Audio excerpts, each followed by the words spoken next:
Salut, c'est Guillaume. Je vous propose de découvrir un extrait du prochain épisode de Course épique.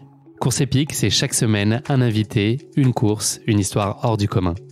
Je vous donne rendez-vous tous les mercredis pour découvrir un nouvel épisode et vivre une grande et belle histoire de course.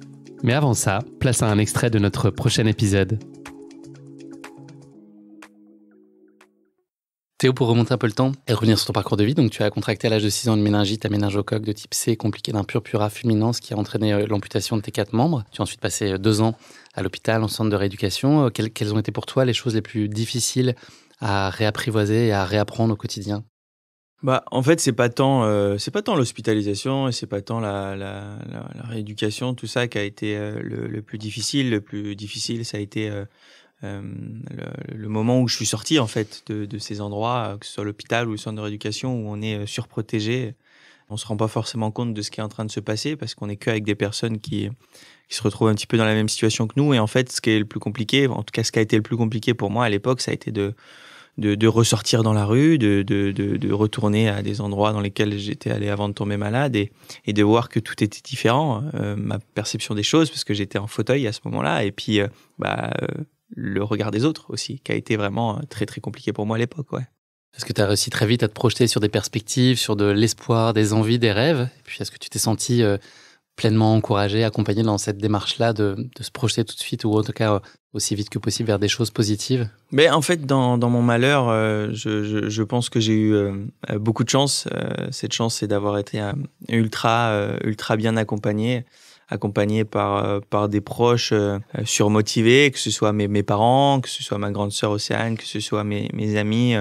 C'est vraiment cet entourage qui m'a permis d'aller de l'avant, de me lancer des objectifs très rapidement, malgré mon jeune âge, parce que j'ai à peine 7 ans quand je sors de l'hôpital, tout ça. Mais très très rapidement, j'ai eu envie de me battre et d'aller au-delà de cette maladie et de ce moment un peu difficile qu'on était tous en train de vivre. Tu n'as pas de souvenir avant tes 6 ans, de ce que j'ai compris ? Est-ce que c'est, tu penses, une démarche psychologique indispensable ? Est-ce que ça s'est fait par la force des choses parce que c'est l'âge qui veut ça ? Ouais, ça c'est vrai que ça m'a beaucoup aidé aussi. Franchement, je pense que si j'avais encore mes souvenirs d'avant, tout ça, ça aurait pu être un petit peu plus compliqué.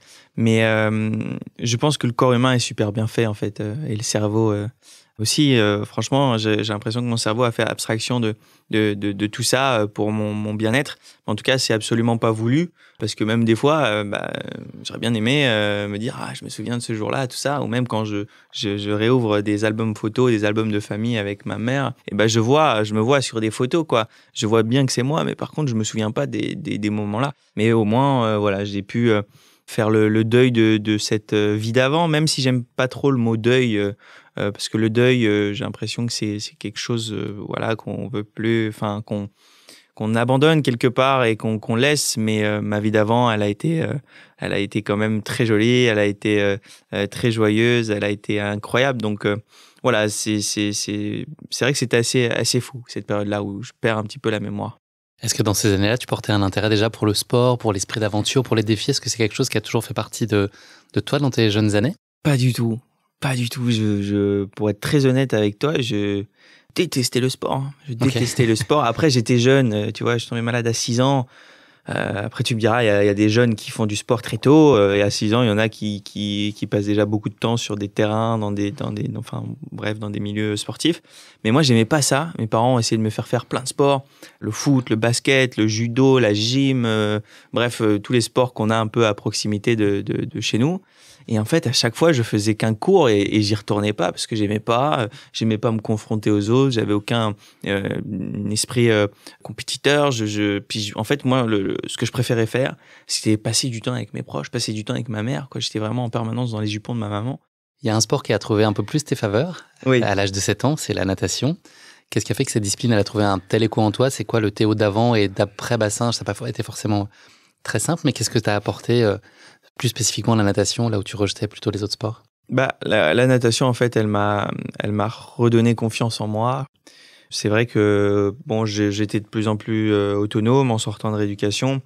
J'arrivais à faire tout un tas de choses tout seul, et ça, c'était vraiment mon objectif au quotidien, c'était de demander le moins d'aide possible aux autres. Mais voilà, il y a encore une chose qui restait difficile, c'était le regard des autres. Et puis, voilà, j'avais du mal à appréhender ce nouveau schéma corporel, ces cicatrices que j'ai sur les bras, que j'ai sur les jambes. Et en fait, la natation, ça m'a permis de passer au-dessus de ça parce que quand je vais faire mes courses, quand je vais au cinéma, je peux essayer de dissimuler un peu mes bras ou mes jambes.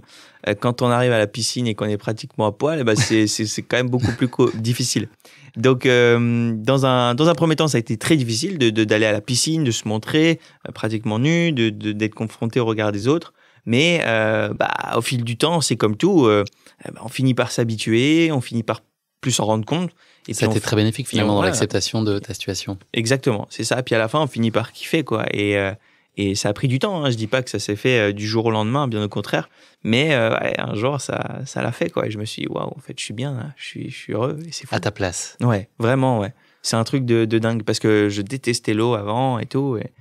Et pourtant, en fait, un jour, je me suis dit, c'est le seul endroit, en fait, qui va me satisfaire autant, quoi.